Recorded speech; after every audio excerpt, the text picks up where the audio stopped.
Hello everyone, it's your friend Nicole, your electrolysis goddess. How are you today? Once again, I'm in my car. I don't know why I get the inspiration to give you all tips and tricks about hair and all the goodies about hair when I'm in my car. Maybe it's because when I go from point A to point B, I get these inspirations and I just have to share them with you. So today I want to talk about something that has been huge for everybody, and that is trying to understand what hair growth cycles mean. Our hair grows in cycles. I say this all the time, and it then becomes a tricky answer when people say, when you destroy this hair on my upper lip, Nicole, or this hair on my chest, or that hair on my back, is that hair gone forever?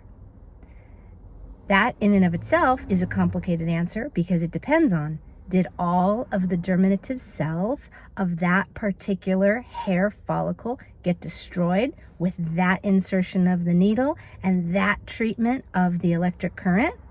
If so, yes, that hair, that follicle is done forever and always. If that hair was in the right stage of its life and we got all of the germinative cells.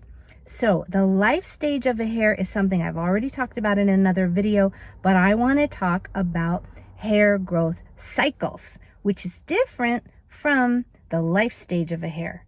Life stage of a hair, to review, a hair is born at the base of the follicle where the follicle tissue meets the capillaries and veins that nourish our hairs. It grows, so it's born down there. It grows ding, ding, ding, ding, ding, ding, ding, ding, ding, ding, up through the hair follicle. Bing! It's still growing and it appears somewhere on your body, somewhere.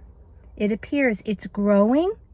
It then ages. As it ages, this hair that, as you're noticing it getting longer, it is detaching itself. It's fraying from that base where the blood supply nourishes a growing hair.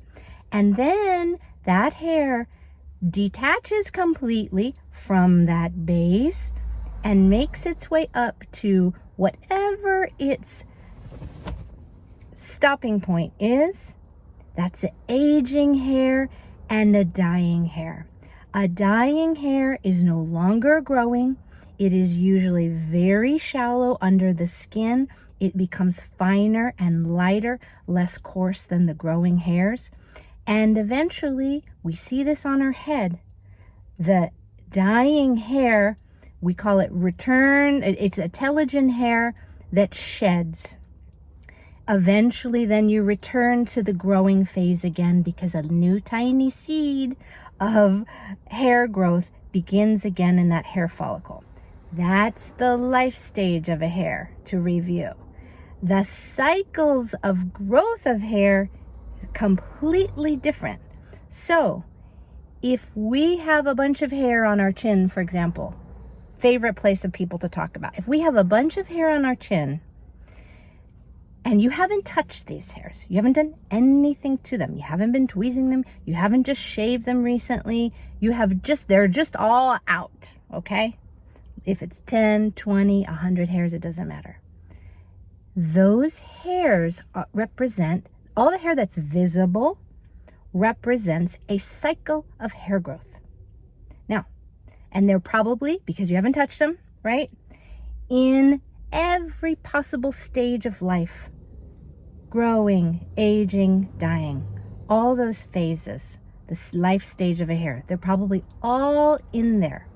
So, if I destroy all those hair follicles, or I attempt to, right? Because we know why we get regrowth if the hair is not in the optimal stage of life and we didn't destroy all the follicle tissue. If I treat all those hairs, the question is, am I finished? Is there any more hair to come? And the answer is yes, because our hair grows in cycles.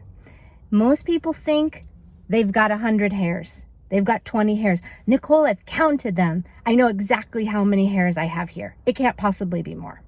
And my answer is, oh yeah, it's more. It's more, and it is so much more that it shocks you how much hair you have growing in the many different cycles of hair growth that we have. And every part of the body grows hair at different times, and the cycles have different amounts. You have different amount of growth cycles on the lip as you do for the underarm, as you do for the tummy trail, as you have for the bikini, as you do for the chin, as you do for the back, as they do for the ears, as I do for the eyebrows. Every part of the body has a different number of growth cycles. And people say, well, how long does it take to see all the growth cycles? I've done videos about this. Usually we see all the cycles of hair growth on the body in about 18 months, sometimes 2 years. Parts of the body like the legs, oh my God, you're going to be seeing growth cycles for a few years. So that's why it's complex. Just like it's hard to answer the question of price, that's why it's complex to answer how many growth cycles do I have? What is a growth cycle? So hopefully this short video answers your question, what is a hair growth cycle? I talk about weeds in the garden. I talk about flowers. Right now we live in Southern California and I have a lot of cactus, a lot of succulents. Right now, I have so many succulents blooming, okay? Other succulents are blooming at a different time. That's how you have to think in your mind about a hair growth cycle.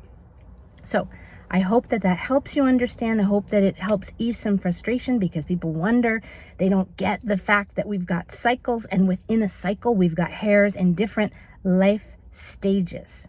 But that's critical to understand why it takes so long to see everything, why you have so much more than you think you do, and why it's going to take you a fair amount of time, and it seems like you're seeing similar hairs. You're going to see a fair amount of time to get through all the hair growth cycles to be permanently hair free.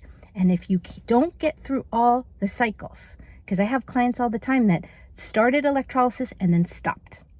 They did not get through all the cycles. Then they come back and then we have to get through all the cycles that remain. The good news is hair that you have destroyed, follicles that you have destroyed permanently, they are gone. So they're not appearing in a new cycle. You just have to get all the hairs in every cycle that's coming in. And I know it's frustrating, everybody, that I can't tell you how many and I can't tell you how much time, but that's just how our bodies work. That's how Mother Nature works. That's how my succulent garden works. So I hope that this helps you understand hair growth cycles compared to the stages of life of a hair. And I hope you have a great day. Give me a shout out. Please hit subscribe if you like this content. You're welcome to comment. I can't get to all the comments, but I do my best. And have a wonderful day. Good luck in your journeys. And I shall talk to you all soon. Bye.